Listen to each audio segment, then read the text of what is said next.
이 고린도전서는 사도 바울이 예배소에서 쓴 편지입니다. 예배소가 굉장히 어려운 곳이었습니다. 사도 바울이 상당히 고통스러웠던 것 중에 하나가 동족 유대인들로부터 핍박을 받고 아주 험한 일을 겪게 되는 겁니다. 그러면서 이 고린도 교회에다가 편지를 쓰는 과정에서 이런 말을 하지 않겠습니까? 수고하여 친히 손으로 일을 하며 내가 일을 했다는 겁니다. 선교사로서 세상에서 돈 되는 일, 먹고 사는 일, 그러면서 남는 그 어떤 큰 돈이 될지 적은 돈인지 알 수는 없지만 그 돈으로 내가 선교를 했다는 겁니다.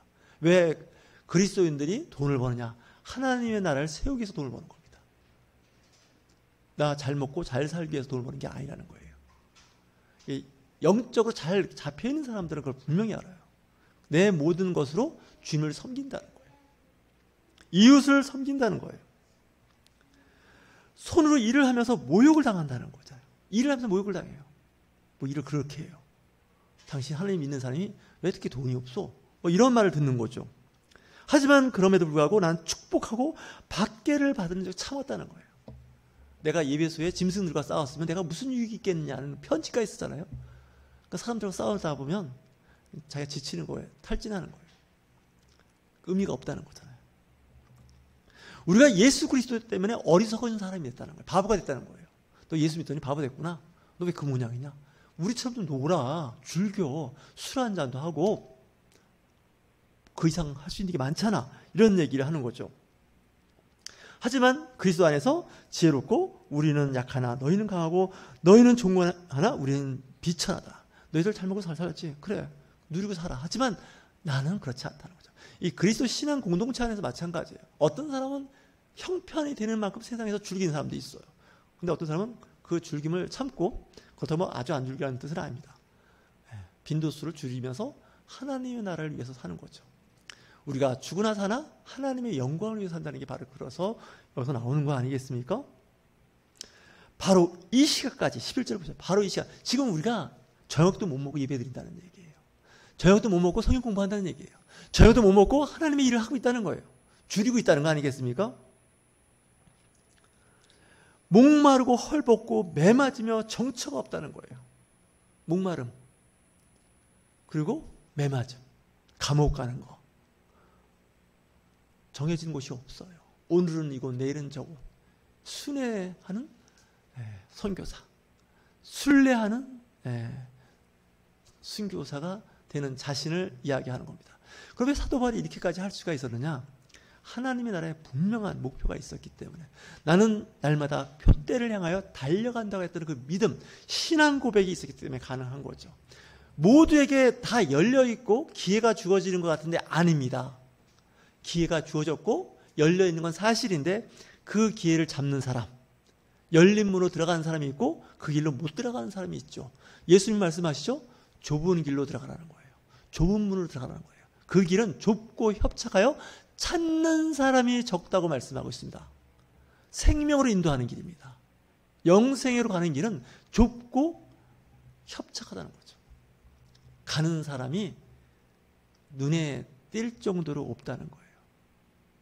다 편한 넓은 길을 선택해서 가는 거죠. 예수를 믿는다는 건요, 좁은 길을 선택한 거예요.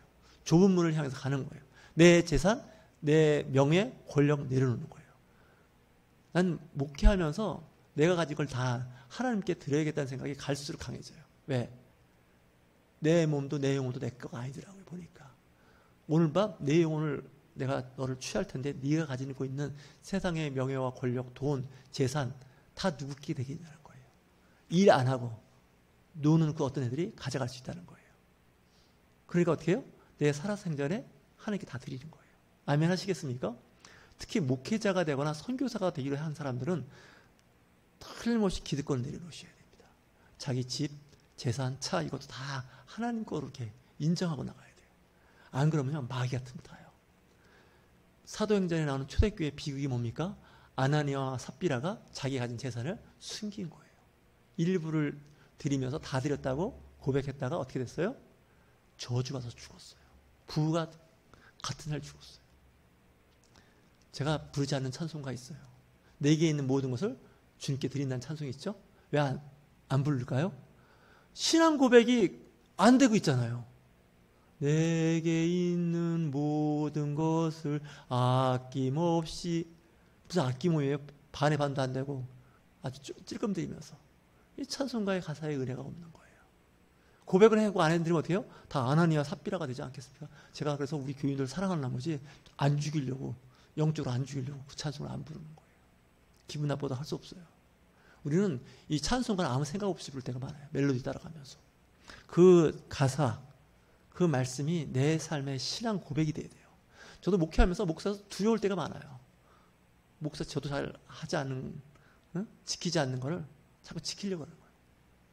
지키라고 그러는 거지, 남들 보고. 그 설교는요, 상대방에게 들으라고 한 설교가 아니에요, 사실은. 뭐 그럴 수도 있어요. 들으라는 설교도 돼요. 근데 한편 목회자, 설교자도 들으라는 얘기예요. 그 비밀을 아는 사람들은요, 내 거라고 얘기하지 않아요. 보니까 다 하나님의 거더라고요. 심지어 내가 낳은 자식도, 내가 양육한 자녀도, 손자도, 손녀도, 증손자, 증손녀도 내게 아닌 거예요. 이 신앙 고백이 바로 서 있고요, 천국에 대한 소망이 반드시 서 있으면요, 그 사람은 타락하지 않아요. 변질되지 않아요. 사도 바울은 그렇게 얘기하죠. 비방을 받은 즉 권면하고, 우리가 지금까지 세상의 더러운 것과 만물의 찌꺼기처럼 됐다는 거예요. 야, 목사 되더니 완전 그지 됐네. 선교사 되더니 완전 그지 됐네. 못 살겠네. 괜찮아요. 왜? 사도 바울의 고백이 그렇지 않습니까? 사람한테 비방받고 그래도 자기는 권면한다는 거예요. 예수 믿으십시오. 제가 카톡에 덕담을 보내주는 분들이 많이 계셔요. 요즘엔 담대하게 얘기하세요. 덕담 보내줘서 고맙지만 예수 믿으십시오. 세상의 덕담은 당장은 마음의 위로가 되고 기쁨이 되지만, 물론 중요해요, 덕담도. 하지만 예수 믿으십시오. 예수 믿는 분이 그런 걸 보내주면 좋은데 안 믿는 분들이 목사한테 자꾸 보내는 거예요. 이거 어떡하라는 얘기인가? 세상의 철학과 학식과 아름다운 덕담을 들으라는 얘기인가? 그래서 요즘엔 담대하게 얘기해요. 그런 분한테 저는 그냥 고맙다고 하고 말하는데, 요즘은 예수 믿으십시오. 예수 믿는 것이 구원이고 생명입니다. 영생의 복을 누리십시오. 예수 믿으십시오. 그렇게 댓글을 달 수 있는 용기가 있어야 돼요. 여러분들한테도 그런 글이 올라오면 꼭 그렇게 대답하세요. 개인적으로 다독방이나 카톡방에 자꾸 보내는 분이 있어서 제가 나가기를 해봤어요. 많은 경우는 7번까지 나가왔는데 7번까지 찾아가지고 저한테 보내더라고요. 정말 어떻게 모르게 나가는 방법이 없나 모르겠어요. 검색 안 되게. 요즘에는 이제 그런 분들한테 글을 올려요. 예수 믿으시라고. 간단하게. 예수만이 구원자라고. 그래서 본인이 그거 들으면 좋고 안 들으면 할 수 없죠. 처음에는 가만히 있으면 자꾸 보내는 거예요. 목사 보고 세상에 사는 방법을 자꾸 가르쳐서 어떻게 하려고 그래요. 우리는 하나님 옆에 몸과 마음과 영혼이 다 집중되어 있는 사람이거든요. 그러니까 세상 걸 무시하는 건 아니에요. 세상 거 공부도 열심히 해야 되고요. 돈도 많이 벌어야 되고 사람들과 잘 지내야 돼요. 그건 변함없어요. 하지만 우리 그리스도인들이에요. 그러니까 돈을 벌어도, 일을 해도, 우리가 놀아도, 자녀를 양육해도 하나님의 나라를 가리키는 사람이에요. 우리는 천국 가야 되잖아요. 이걸 놓치면 신앙은 그냥 절벽으로 떨어져요. 고린도전서 3장에 나올 때 이런 말씀을 하죠. 사람이 집을 질 때 집이 재료가 뭐냐는 거예요. 금과 은으로 지은 집이 있는가 하면 나무나 집으로, 풀로 지은 집이 있다는 거예요.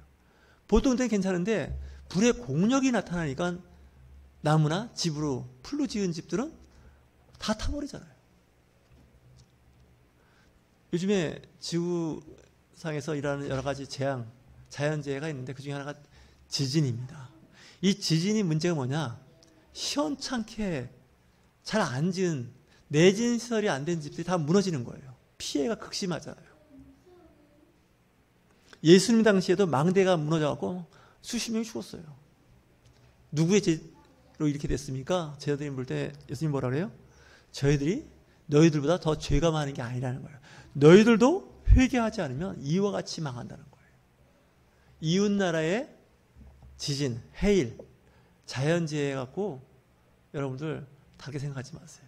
우리도 그런 일 당할 수 있습니다. 어떻게 하느냐? 하나님 앞에 회개하고 바른 생활, 바른 믿음으로 들어와야 돼요. 바른 신앙, 바른 믿음 하니까 사람들이 이걸 어떻게 해야 하나 하는데, 신앙인으로서 어떻게 살아야 할 것인지를 잘 보셔야 됩니다. 말씀을 묵상하는 가운데 세상 사람들하고 비교하지 마십시오. 세상 사람들은 세상 사람이에요.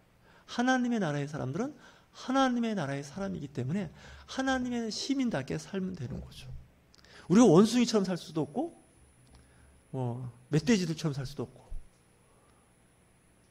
지렁이처럼 살 수도 없고 두더지처럼 살 수도 없어요. 사람은 사람답게 사는 겁니다.